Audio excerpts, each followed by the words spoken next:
আসসালামু আলাইকুম রহমতুল্লাহ। এই যে ইরান আর আমেরিকা ইসরায়েলের যুদ্ধ লাগলো, এখানে কিন্তু পুরো মধ্যপ্রাচ্য এবং এশিয়া দেশ বহুত বিপদে আছে।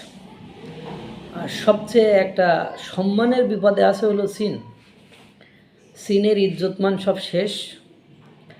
কারণ চীন হলো পুরো বিশ্বের বুকে মানুষকে বলে বলে বেড়ায় বা দেখায় বেড়ায় আমার যে ডিফেন্স সিস্টেম, সেই প্রতিরক্ষা ব্যবস্থা পৃথিবীতে সর্বাপেক্ষা শক্তিশালী প্রতিরক্ষা ব্যবস্থা।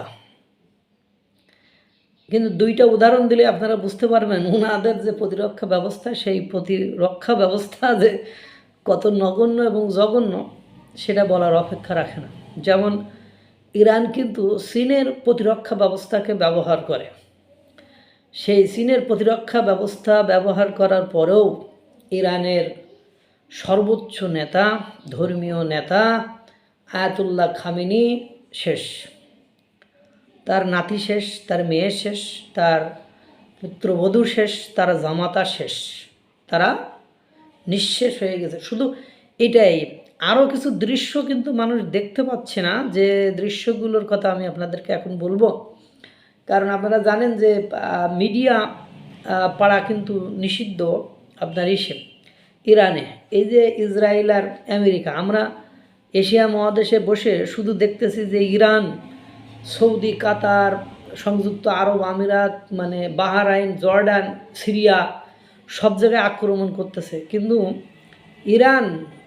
ইরানকে আপনার ইসরায়েল আর আমেরিকা মিলে একেবারে যে বড়াই ফেলতেছে, একেবারে দলিত মলিত করে ফেলছে, এটা কিন্তু আমরা দেখতে পাচ্ছি না। যাই হোক, যেটা বলছিলাম, এখন এই যে চীনের ডিফেন্স সিস্টেম নিয়ে এতদিন চীন এত কথা বলেছে, চীন বোঝাতে চেয়েছে যে আমাদের ডিফেন্স সিস্টেমটাই পৃথিবীর সেরা ডিফেন্স সিস্টেম, অথচ সেই ডিফেন্স সিস্টেম ইরানের সর্বোচ্চ ধর্মীয় নেতা আয়াতুল্লাহ খামেনিকে রক্ষা করতে পারে নাই। প্রথম সত্য। 2 নম্বর সত্য কথা হলো, আপনার অপারেশন সিঁদুর যখন ভারতের সাথে লেগেছিল, তখন কিন্তু ডিফেন্স সিস্টেম ছিল কাদের? তখনও ডিফেন্স সিস্টেম ছিল পাকিস্তানের চীনের ডিফেন্স সিস্টেম ব্যবহার করত। অপারেশন সিঁদুরে কিন্তু সেই ডিফেন্স সিস্টেম ভেদ করে একেবারে বিভিন্ন সংস্থা বা বিভিন্ন প্রতিষ্ঠান অপারেশন সিঁদুর দিয়ে একেবারে শেষ করে দিয়েছিল ভারত। পাশাপাশি আপনারা আরেকটা জিনিস অবগত আছেন কি না, যে তাদের যে ড্রোন ফ্রোন এগুলো যারা ব্যবহার করতো পাকিস্তান, সেইগুলো ভারতের ভেতরে ঢুকতে পারেনি, অথচ ভারত চীনার ডিফেন্স সিস্টেমকে ভেদ করে যা যা করার সেগুলো করে দিয়েছিল। তো এই দুটো ঘটনা দিয়ে এটা স্পষ্টভাবে প্রতীয়মান হয় যে চীনের ডিফেন্স সিস্টেম একদম দুর্বল, অথর্ব। তা না হলে আয়াতুল্লাহ খামেনির এই করুণ পরিণতি হতো না।